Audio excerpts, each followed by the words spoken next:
මුලින්ම මතක් කරන්න ඕනේ මේ මොරගහ කන්ද හරි මාවලියේ වතුර හරි ගේන ඔබතුමාලා රාජ්‍ය සේවකයෝ වුණත් ඔබතුමාලාට ඒ දේශපාලඥයෝ ඒ කට්ටියට එක්කම ඔබතුමාලාට පින් සිද්ධ වෙන්න ඕනේ. මේ අපේ ආදී මුතුන් මීමිත්තෝ කාලෙවත් අපිට මේ අර අල්ලපු කත්නෝරුවේට මාවැලි වතුර කරකිනවා එතන මෙහාට නෑ. ඉස්සරලා මුදල් ඇමතුමා කාලේ අපිට මාවැලිය මෙහාට බද්ධ කරා. නමුත් ඒක අතරමඟ ඒක කොහොම හරි වෙනස් වුණා.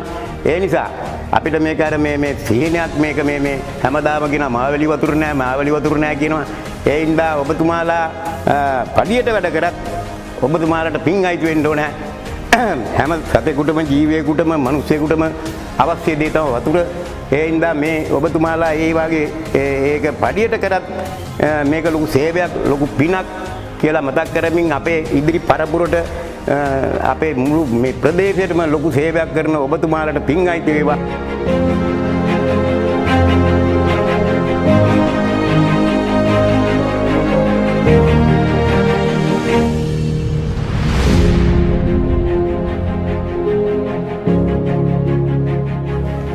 මම හිතන්නේ ඇත්තෙන්ම මේ වයඹැල ව්‍යාපෘති සම්බන්ධව ගත්තොත් ඇත්තෙන්ම මම හිතන්නේ වයඹ ප්‍රදේශයේ කුරුණෑගල දිස්ත්‍රික්කයේ තියෙන ගල්ගොමු ආසනයේ පොල්පිටිගම ආසනයේ ගත්තුවාම ඒ අයට ප්‍රධාන ප්‍රශ්නයක්ම තමයි තියෙන්නේ ජල ප්‍රශ්නය. ඒ ජල ප්‍රශ්නය විසඳා ගැනීම සඳහා ජලය අවශ්‍ය වෙන්නේ ඇත්තටම ගොවිතැන් කිරීමට.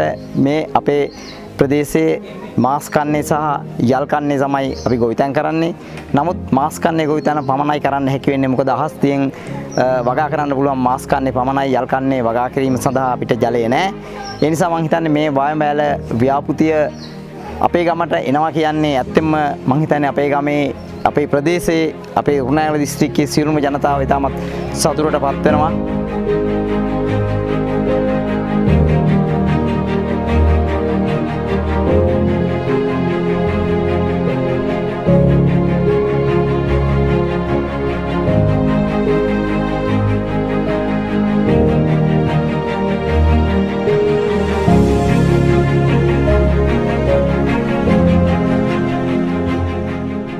මං හිතන්නේ අපි දන්න දා ඉඳලා අපේ ගම තුල ජල ප්‍රශ්නේ තමයි තිබුණේ.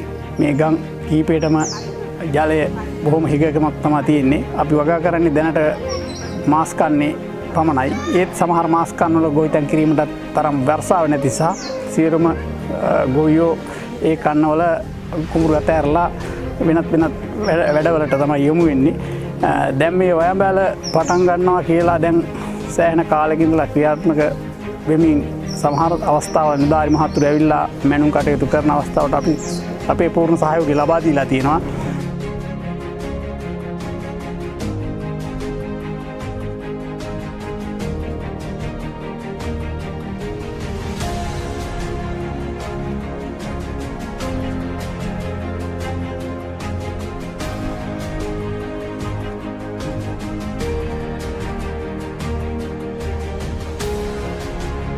මේ වයඹැල ව්‍යාපෘතිය පටන් අරගෙන අපේ ප්‍රදේශයට ජලය ගෙන එනවා කියලා ආරංචි ලැබුණ විගසම අපි ඉතාමත්ම සන්තෝෂ වුණා. අපි ඉතාමත්ම සන්තෝෂ වුණා. අපි විශේෂයෙන්ම අපි ගොවියෝ මේ ප්‍රදේශයේ විගෝචනින්ම 100% ජීවත් වෙන ගොවියන් වශයෙන් අපි හරි සන්තෝෂ වුණා. ඇත්තටම අපි ගොවියන් වශයෙන් අපි ඉතාමත් සන්තෝෂ වෙනවා. අපේ වයසේ හැටියට අපිට මේවා බලන්න භුක්ති විඳින්න අවස්ථා නොලැබෙයි කියන සිතිවිල්ලකුත් අපේ වයසේ හැටියට තියෙනවා. නමුත් අපි සන්තෝෂ වෙනවා අපේ දරුවන් වශයෙන් අපේ මුණුබුරාන් වශයෙන් අතීතයට ගිහිල්ලා මේවා ක්‍රියාත්මක වෙලා ඒ ඇයට ලොකු සහනයක් ලැබෙයි කියලා ගෝචන් කරන්න